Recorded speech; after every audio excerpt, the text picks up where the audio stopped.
ఎప్పుడు కవి విని ఎరగని విధంగా ఇన్ని స్కీములు నీ బిడ్డ ఎలా ఇవ్వగలిగాడు, ఎలా చేయగలిగాడు?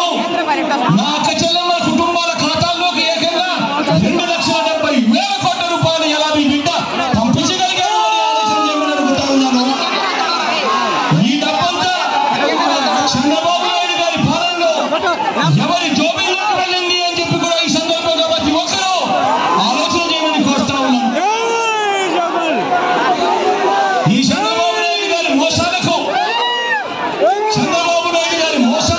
ప్రలోభాలకు ఏ ఒక్కరూ కూడా ఈ చంద్రబాబుకు ఓటు వేయకండి అని చెప్పి ఈ సందర్భంగా అందరినీ విజ్ఞప్తి చేస్తా ఉన్నా. ఆ తర్వాత మోసపోయి నష్టపోకండి అని